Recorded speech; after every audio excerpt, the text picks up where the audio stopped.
নমস্কার বন্ধুরা, আমি কোজাগরি আবারও চলে এসেছি তোমাদের সামনে একটা ভিডিও উপস্থাপন করতে।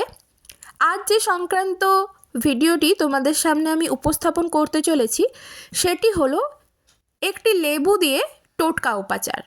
হ্যাঁ বন্ধুরা, একটি লেবু দিয়ে কিভাবে নেগেটিভ শক্তি দূর করবে, কিভাবে বাস্তু দোষ দূর করবে, কিভাবে চাকরি বা ব্যবসা ক্ষেত্রে উন্নতি ঘটাবে, নজর দোষ কাটাবে, এই সমস্ত সংক্রান্ত তথ্য আজ আমি তোমাদের সামনে উপস্থাপন করতে চলেছি। বন্ধুরা, আমি ওমের মা চ্যানেলে তোমাদের আবারও সুস্বাগতম। আশা করি সকলে ভালো আছো, সুস্থও আছো। আমিও ভালো আছি। বন্ধুরা, পৌষ মাস চলছে। আমরা সকলেই জানি পৌষ মাস মা লক্ষ্মীর অতি প্রিয় এবং একটি পছন্দের মাস। এই মাসে যে কোনো পুজো অর্চনা বা টোটকা উপাচার বা টোটকা ক্রিয়া যদি তুমি মন থেকে করতে পারো, ভগবানের ওপর আস্থা বিশ্বাস রেখে আর তোমার মনের মধ্যে পজিটিভিটি রেখে, তবে তুমি হাতে নাতে ফললাভ করবে, ভীষণভাবে উপকৃত হবে সেই পুজোর দ্বারা বা টোটকা উপাচারের দ্বারা। হ্যাঁ বন্ধুরা, এটাই সত্য কথা।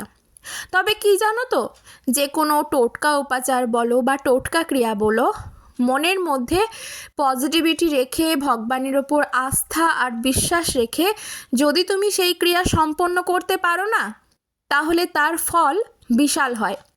তুমি বাজিমাত করবে জীবনে। হ্যাঁ বন্ধুরা, এটাই দৃঢ় সত্য কথা।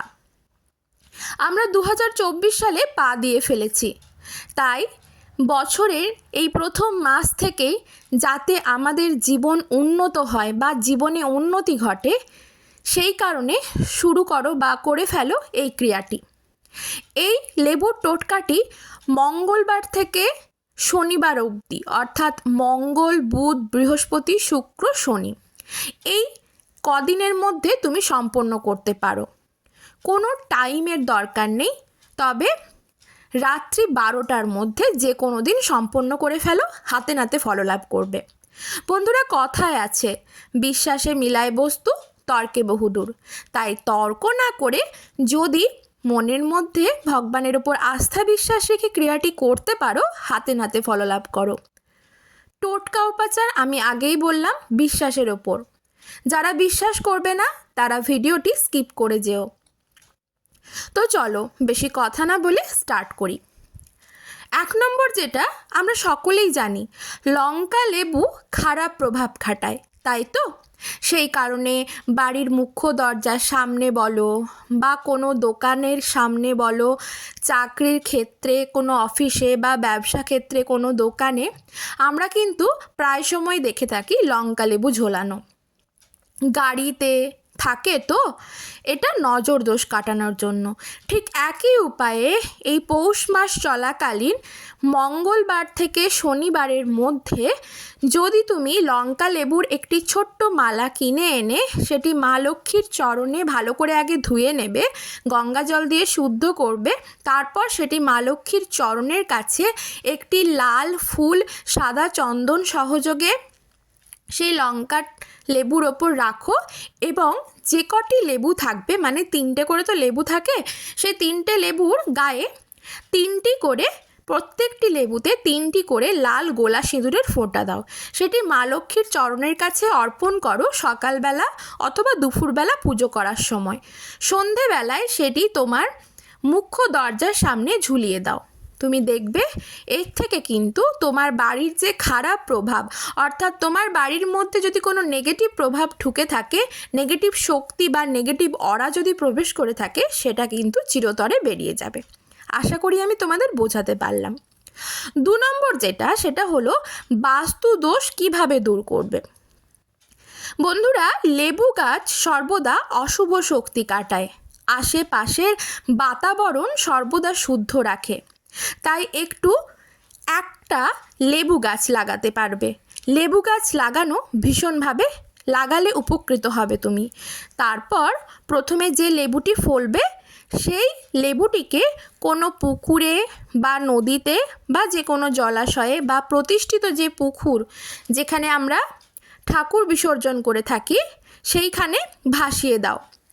লেবু গাছ শনিবার লাগাতে পারো, আর চেষ্টা করবে বাড়ির 4 কোণে 4টি লাগানোর।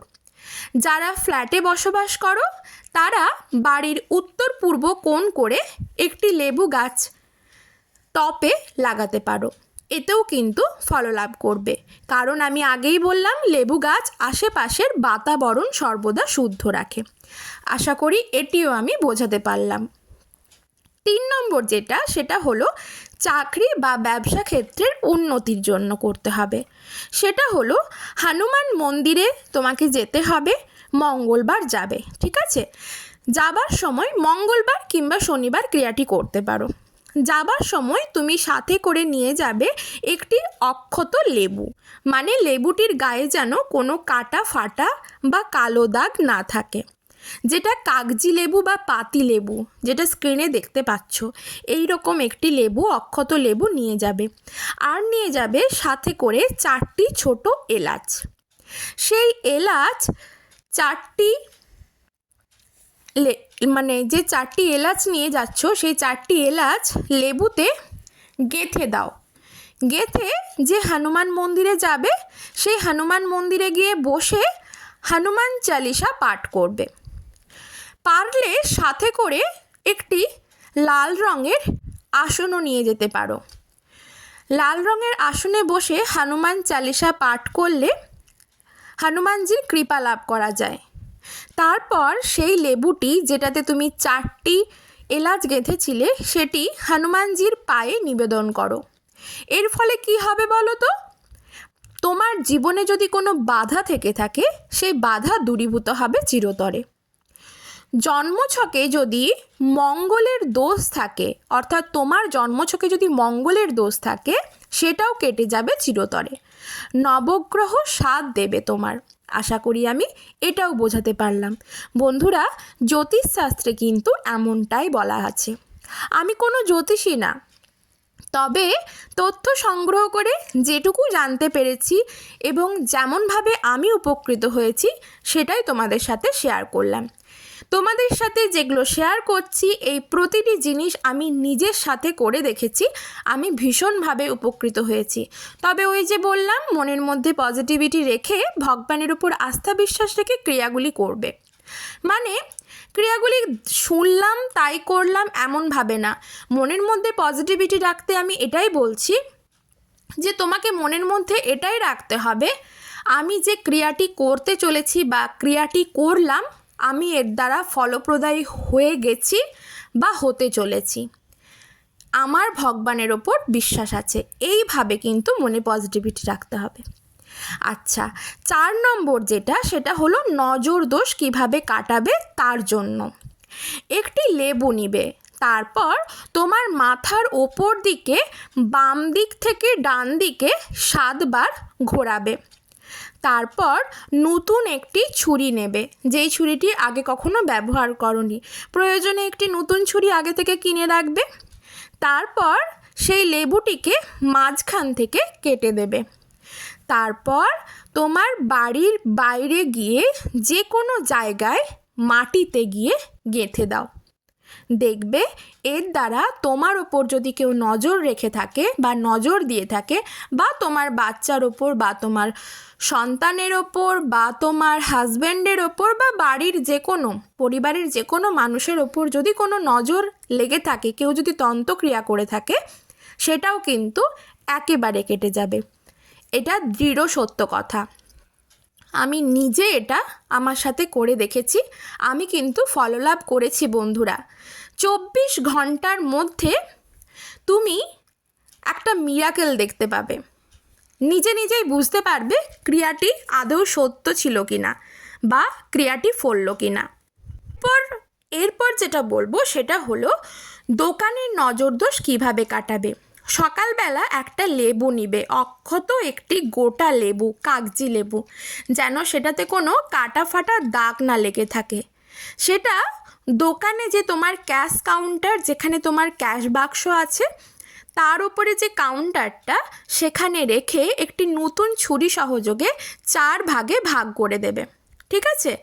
তারপর সন্ধেবেলায়, নিশ্চয়ই সকাল সন্ধে তোমার দোকানে ধূপ জল দাও, সন্ধেবেলায় যখন সন্ধে দেখাবে সেই 4 টুকরো লেবুকে 4টি ছোট ছোট করে লাল শালুর টুকরো করে নেবে।